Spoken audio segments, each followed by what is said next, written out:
Today is the 5th of January 2024, and this is a point of no return in Nigeria. Great Kagarko local government youth.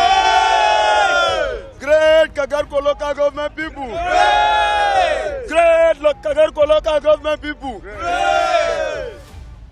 On a sad note, we want to report to all Nigerians that from October till date, not less than 127 people have been kidnapped, particularly in Ida ward of Kagarko local government, Kaduna State. We want to tell Nigerians that why we are out here today is to make Mr. President know that enough is enough. We can no longer sleep in our houses. We can no longer have peace. Our communities are being ravaged. Our community today, some people are going to seek asylum. Some people are going out to go and sleep. Some people are sleeping in the bush. Some people can no longer have rest of mind. We are in a society today within our communities where kidnappers are serving us notice to come and kidnap and raid the community of all our food produce. What a shame. What we are hearing is in the afternoon, we get all the big men who are applying these holy routes that connect the northern Nigeria from Abuja. When they apply with their sirens in the night, when we are supposed to be resting, the kidnappers will give us restless night. So many of you today are going down to Buhari or other communities to sleep. Is it true or not? Yes! As we speak, we need Mr. President to come to our rescue. This is a federal road that have no federal security. This is a federal road that have zero security. We don't know the reason why we will be in this community and we cannot sleep with our eyes closed. All the adjoining communities on this road are being threatened by insecurity.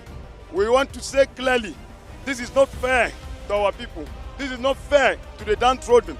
This is not fair to anybody who deserves to be a Nigerian. This is not what we bargained for. We want the president to please look into this matter as a matter of priority and urgency. We can no longer sleep. Just this morning, they have kidnapped 7 people from, what's the name of this community? Jidna community. And this is just one of it. Within the last 2 weeks, we can talk about 20-something people that have been kidnapped, unchallenged, without any, even the repel attack, they cannot do. We want to say we are beginning to lose confidence in the Nigerian security because we have been pushed to the wall. We are hereby suggesting that Mr. President should allow us to take arms like the Boko Haram and the bandits. Are we speaking your mind? Yes! We should be allowed to also have the AK-47 to protect ourselves. Yes! I want to tell you that we can no longer go to farms. Our people cannot live freely. And yet, if we want to confront them in our own way, the government will be the first to come after us. We want to say government must allow us. Secondly, we want to suggest to President that from now henceforth, the recruitment into the Nigerian army, into the Nigerian security agencies should be based on community recognition. You cannot be bringing somebody from Akwa Ibom who does not know the nooks and crannies to come and guide. Did you understand me? Now what we are saying is that the security should be based on recruitment and security should be based on community understanding. If we have 10 people from the DSS in our community, 10 people from the military, and they are to serve in our community, we will have a better security in this country. And we want the president to please consider this our plea, because enough is enough. Thank you. We wish to state clearly that today's peaceful, organized protest by the people of Kagarko local government and the Ida ward in particular was peaceful, was calm, was well conducted by our people. I want to state clearly that we have given an ultimatum of 7 days that we are expecting that our message would have gotten to Mr. President. Yes. And we have confidence that Mr. President is one person that will always want to listen to the poor. Yes. We have known that there are some people who have been sabotaging the effort of the president to be able to attend to the poor and the needy. Yes. But now that we have been able to reach out to the Mr. President in the best manner at which we have conducted ourselves, we feel that we will, in no distance time, free up this road in order not to inconvenience other innocent Nigerians. Yes. We want to apologize to all Nigerians who have been inconvenienced on their way to Kaduna or other northern parts of this country.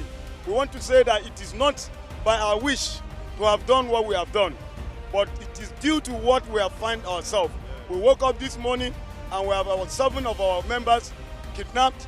Our communities, we can no longer live in our communities. We now sleep in the bushes. Even in the bushes, we are not safe. We don't have any farm produce. Only hunger is going to kill a lot of people this year. Yes. We want to say clearly that what is happening to us is worse than what has happened anywhere else. We are living in fear, and we don't have any reason why we should live in fear as our citizens of this country. We want to tell Nigerians that we have given 7 days of ultimatum.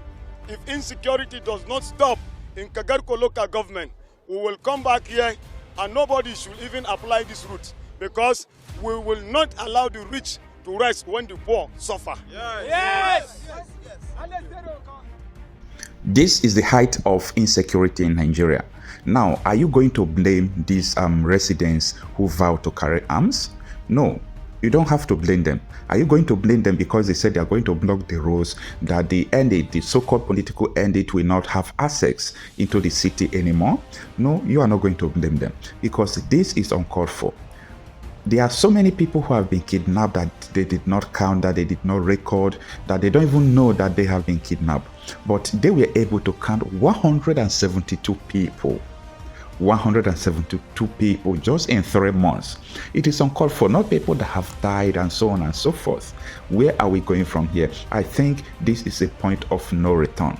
And these have confirmed that government agents that are sponsoring these insurgents, this insecurity, don't want to stop it. Especially as it concerns security.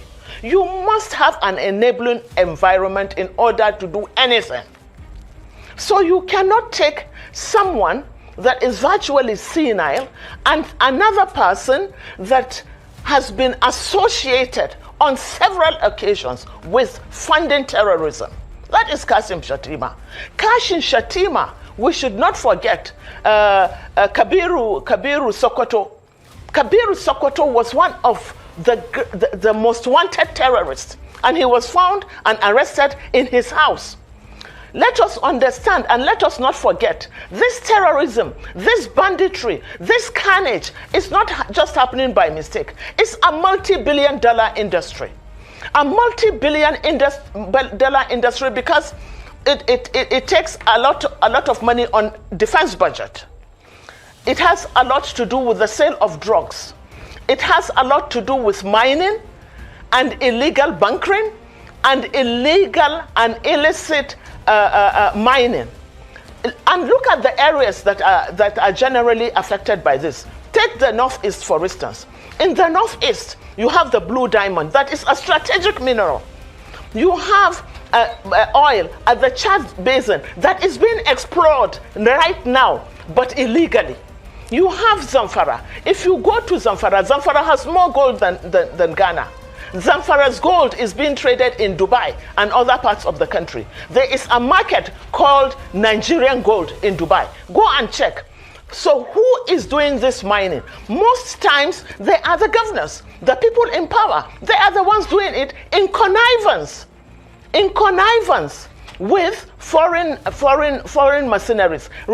Can you remember? Have we forgotten when they said there is a no-fly zone in Zamfara? Why should there be a no-fly zone? There isn't even an airport in Zamfara, but aircrafts land and they take off from Zamfara. And let me tell you something else.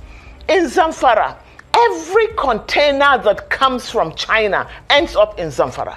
You know why? Because in Zamfara, the soil in Zamfara has all the strategic minerals that you can think of. So when the containers come in from China, they land they end in Zamfara, and a bag of Zamfara soil is today sold at 5,000. So they need to displace the people to allow them to continue with their mining. I mean, it's multifaceted.